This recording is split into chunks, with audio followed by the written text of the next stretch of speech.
One of the big conversations right now is about seasons, and I want to break down why that conversation is happening, some of my own thoughts, and what I'm also looking forward to in the seasons.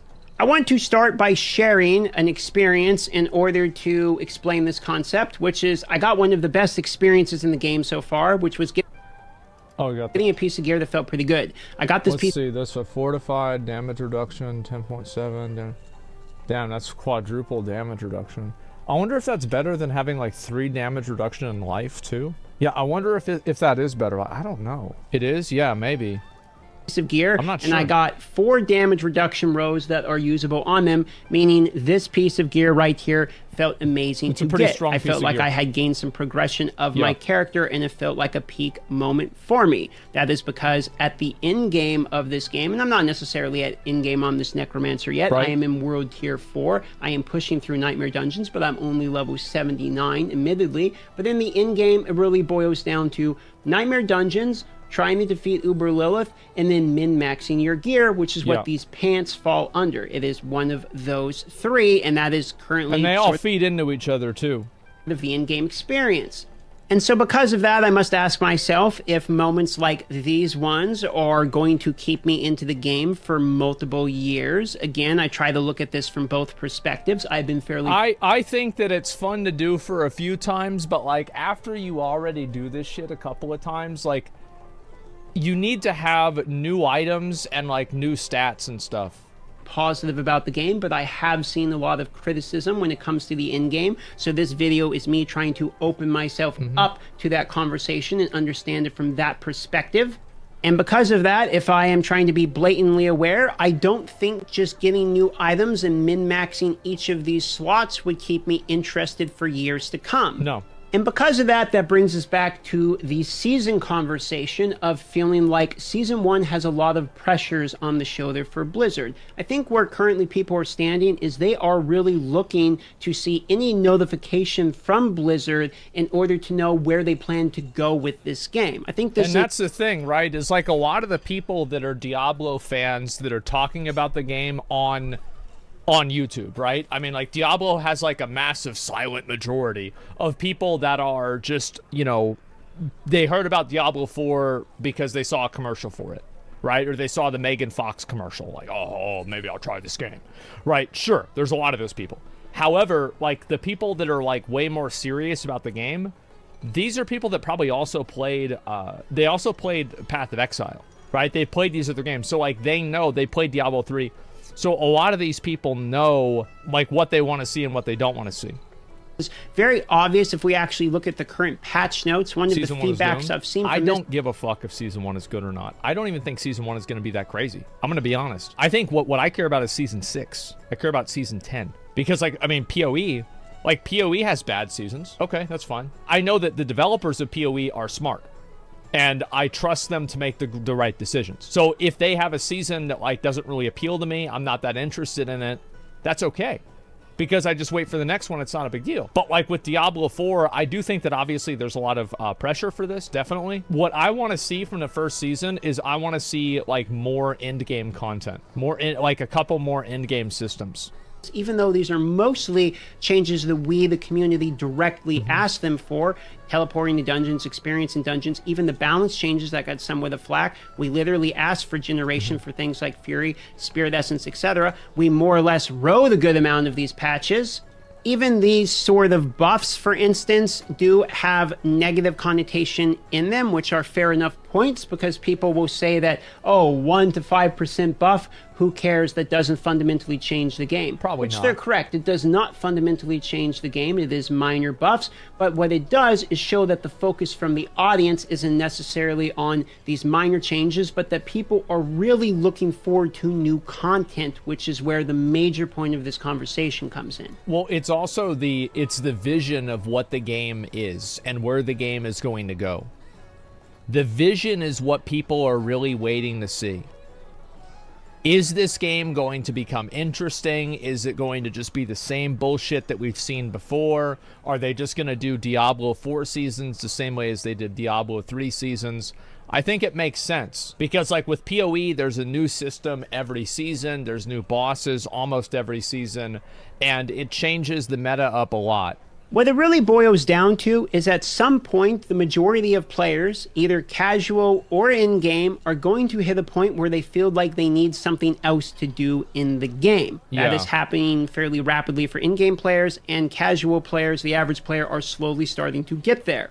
So what I currently believe is that Season 1 is going to be two things. First of all, it's going to be a much-needed injection of content, things to do. Hopefully. But it's also going to be an indicator, a sort of green or red light for most of the audience as to whether or not they're going to keep their interest into this game for years to come. If Season 1 comes and the seasonal mechanic, the seasonal quest, the seasonal challenges are very interesting and give you a lot of things to continue to grind for, to have a lot more in-game content than maybe is currently in the game, then I think that's going to keep people's interest a lot longer than we would originally think. However, if Season 1 comes and the seasonal mechanic is minor, the world... 2 treasure goblins. So, like, think about like this, right? Okay, so, like, imagine, like, if a treasure goblin spawns... Okay, get this. So, like, you have a treasure goblin spawn, but then, look, then there's 2 of them. Wouldn't that be crazy? What the fuck? Tier 5 doesn't come. Let's say that's Season 3 for the data mine that we solve the world Tier 5, etc. There's not really any new bosses, or let's say they don't bring the campaign bosses back where we can do them, and it's sort of more the same thing reskinned. I think we're going to see some people getting bored sooner rather than later. And while I myself play for just more the fun of it than anything, and obviously creating content, I don't have every character maxed out on 100. I do actually try to see things from the perspective of the people who are not like me and have been grinding a lot harder and a lot farther, and they've already cleared Nightmare 100 and Uber Lilith and all these things. And I could see from their perspective that if you're at that point and you have lots of characters maxed already, you're probably already ready for the new content at this point. And Season 1... I'm not that worried about that. What I'm mainly concerned about is the gear grind from like 70 onward is like really boring. So like, how long does Blizzard expect people to stick along with the game? Just to like min-max their gear a little bit better to do the exact same the exact same stuff that they already did. I think that what makes PoE's ARPG progression so satisfying is that they have a number of bosses in the game that act as benchmarks and challenges in the game that act as benchmarks. Like you have Shaper Guardians, Elder Guardians, Shaper, Elder, Cirrus, Conquerors, like everything. You guys know what it is, right? You played PoE before. There are all these different bosses, so like you go and you fight these different bosses and you build up to being able to beat like Uber Searing Exarch. Like let's assume like that's probably the hardest boss in the game, maybe, like I don't really know, but probably like something like that.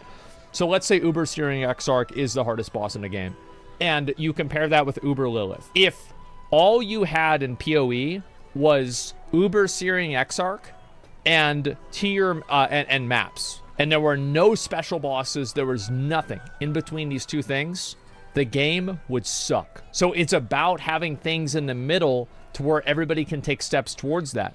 Because that's what the issue is, I think, with Uber Lilith.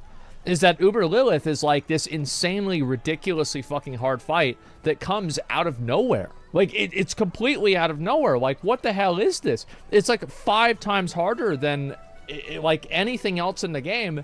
And not only that, but there's nothing that you even build up to in order to do that. Like, it's not like you do, like, you know, like level 80 Lilith and then level 90 Lilith and then level 100 Lilith. No, you just go straight from, like, the last hard boss was, like, Elias or something like that for, like, tier 4.